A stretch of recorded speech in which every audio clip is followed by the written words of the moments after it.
Hello, Rowena here. Today I will be talking to you about how to cut your inserts down by using a blade. Since I introduced my retro-sized traveler's notebooks, there have been quite a few converts to that size. However, it has come to my attention that there are also those who are wanting to try it and make a switch, but haven't made that plunge because the inserts for the retro is not readily available in stores or shops. I do sell some of the planners and journaling pages for the retro, but yes, it is limited because currently I am the only one who sells that size. That is as far as I'm aware. There are also those who love the type of paper that they have been using, like for instance the Midori paper, so they don't want to switch from that and they like that, and I get that. So this hopefully will show you how you can cut the Midori paper to size or other papers that you are already using or are currently in love with. Now, some retro users also take their inserts to their local office supply store to have their inserts cut. From what I understand, it's not expensive for the service, so that's an option as well. But for those of us who want to do it ourselves, the retro is a B6 Slim. It is the same exact width as the standard traveler's notebook insert, like the Midori, but lengthwise it is about an inch shorter. I've been using blades and X-Acto knives since college, and so it didn't really dawn on me until recently that there are some who are unsure on how to use the blades or cannot really cut straight. So hopefully I'll be able to demonstrate that it really isn't that difficult to cut down your inserts. You just need the right tools for the job and patience.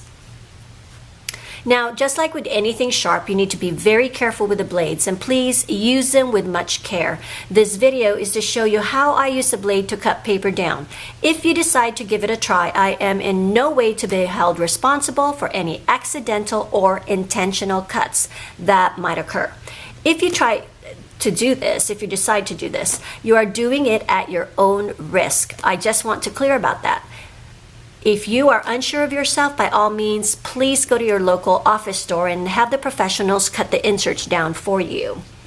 Now, let's go ahead and talk about the tools that you will need for this project. First of all, you will need the insert, of course, that you want to cut down.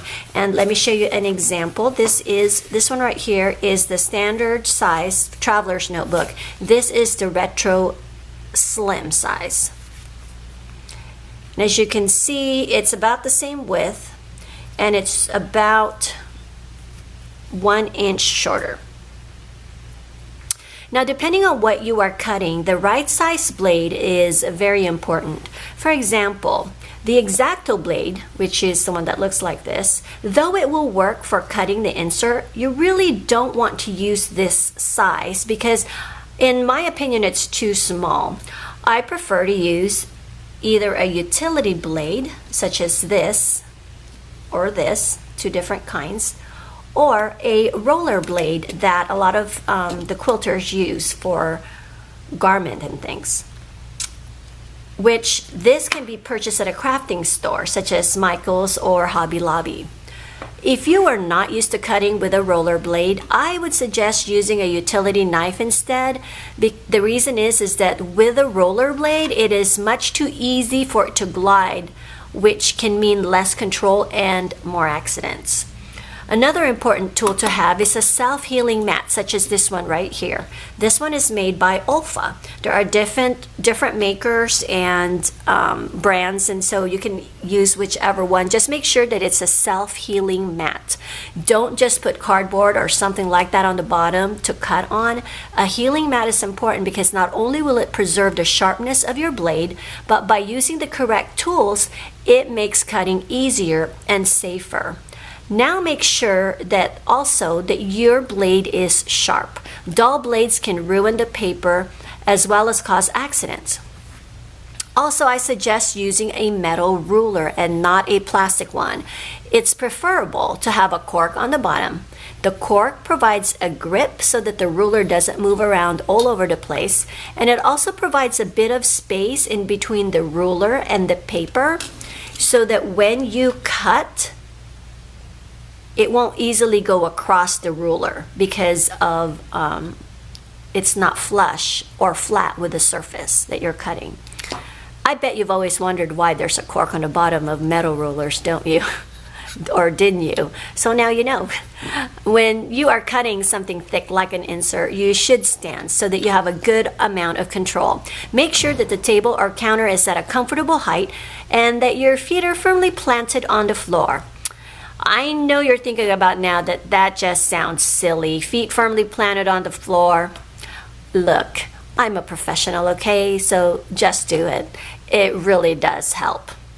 Now when you cut, put your blade up against the metal ruler and keep the blade straight. Do not cut at an angle this way or that way. Try to get it as straight as possible, because if you cut at an angle, that will cause crooked cuts and can cause accidents. Again, we're trying to avoid accidental cutting. Be sure that you put a small amount of pressure on the ruler and a bit on the cutting hand as you cut through. Don't put a lot of pressure. You are not cutting by might. Let the blade do the cutting. People often make the mistake of trying to cut in just a couple of swoops and wonder why their cuts aren't straight. You need to exercise patience and do several cuts. Again, with a small amount of pressure, both on the ruler and on the blade itself. So here we go. Let me demonstrate that to you. The insert. From here to here is an inch. So what I do is I basically will take the insert and I will put it up against the horizontal line and make sure that it is straight across, and also the vertical line, making sure that that is straight as well. I take the ruler and I put it right here. Again, this is an inch, so I'm cutting off an inch.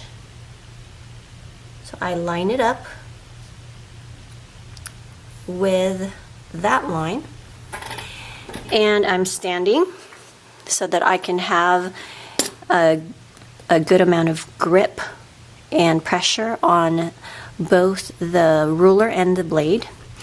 And I want to keep my fingers further away from the edge as much as possible. Don't, of course, be close to this edge. That will not be good.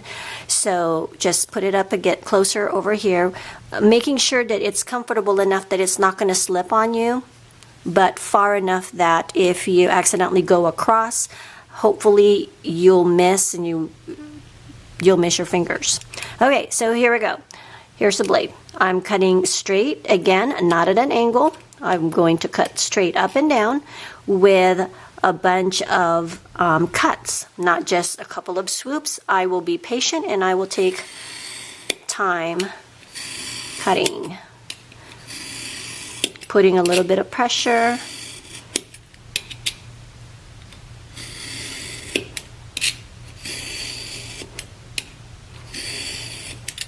As you can see, it's starting to cut through, and I just need to get a little bit more because on this side right here is where the stitching is, and so it's a little bit thicker.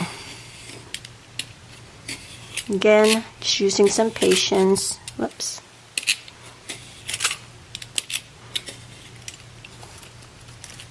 There you go. That wasn't so hard, was it? There you have it. I hope that this video will help you cut your own inserts and in a straight line. Again, if you try cutting with a blade, you are doing it at your own risk. Please be sure that you are using the correct tools and exercise much patience. Thank you so much for watching, and as always, document life as it happens. Bye.